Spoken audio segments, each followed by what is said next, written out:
What's going on, everyone? Ed Zoller, Teachers Come By Home, Villa Realty Group with your Funday Monday winter results. But I do want to share with you something that you might also be experiencing as well. I do own a home just like you and had some issues in the last few months or so. I've explained a couple of those in the previous videos, but the latest one that I had, which, dumb me, I should know better. I'm going to show you a couple. That was the side of my house. And this is right by my water main. I thought it was a little swampy just because I had bad drainage. It's pretty flat between the two houses and this yard of mine.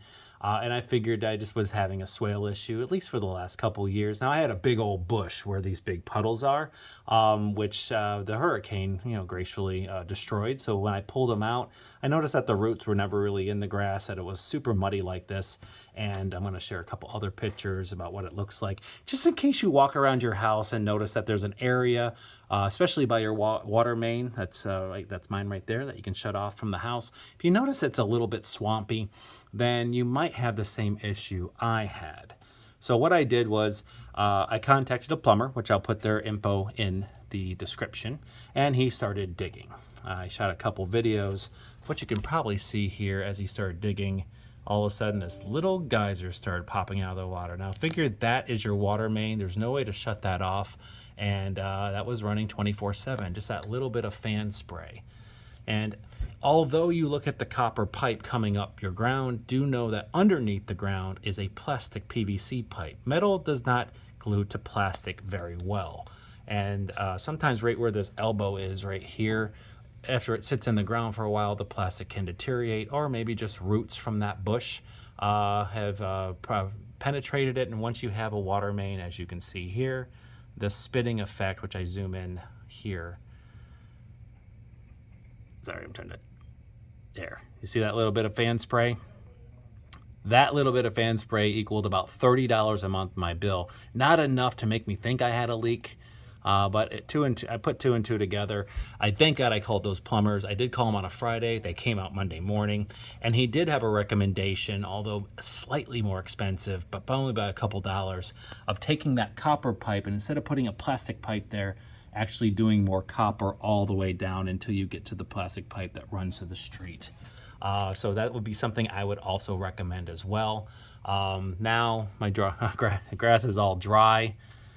How do you find out you have a leak? Well, if you have city water sewer like I do, in the ground is a gauge like so. If you open up one of those plastic containers in the ground, you'll notice that there are these little caps that you can open up, and in it, I had to clean this one because it was really, really dirty. And you see that red needle?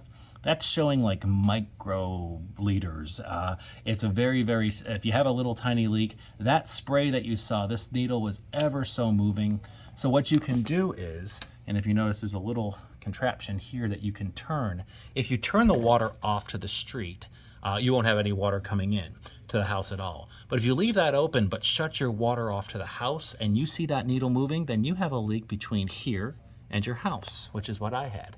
And that was something that we tested, pretty much knew it happened the minute it happened, and the plumber came out and did it. I have a little video that I shot. I was gonna kind of splice, but I'm not good at splicing videos about what that little plastic thing that's in the ground is. It's the metered water that will have these little gauges inside. Of course, the gauge to the left is my neighbor's. That's never been cleaned, and you can see mine freshly cleaned to see that red needle. So anyway, big shout outs to Plumbing Nerds. I never tried them before. They were fantastic. They were quick to respond, very transparent in what they do. So anyway, so if you notice that you have leaks or you have a higher water bill by even $20, $30 or so, don't maybe think it's your sprinkler system. Might think that you actually might have a leak. Obviously, the evidence of that is the fact that you have swampier area around the ground. Anyway, so let's get to the Funday Monday winner result. On my trivia question, but how expensive the top four most expensive things we've ever spent. The winners are Derek, Del Giaco, and Tarita, Mike, Sexton, Christy, Troxel, and Tommy D. I did roll my little 8-sided die, and I got 1, 2, 3, 4 on it, so smack in the middle. The Plinko chip will move and drop down. Oh, popped right over to Mike Sexton. Congratulations, you are my Funday Monday winner. I will send over an Amazon gift card. Thank you all for being around. Happy New Year, 2020, great 2023. Just know that I'm a resource for you, and I'm always going to be around and answer any of your questions. Insurance is going to go up this year thanks to that hurricane, so do pay attention when your renewal is up. And if you see that it's gone up and you want to give me a call, we can redo. Or if you have any questions at all or notice that your mortgage is short or for any reason, homestead exemptions that you didn't do, or remember that deadline is March 1st for anyone who closed in 2022. So we need to do that for you. And anyway, so have a great new year. Enjoy your January. Funday Monday goes out the first Monday of every month. Hope to hear from all of you. The numbers have been going up. I know my first one I did after missing 2 months was a little on the lower side numbers. This month, a lot more people answered the question. So please keep answering the question. Please reach out to me if you have any questions, concerns, and I look forward to talking with you next month. Talk to you later. Bye-bye.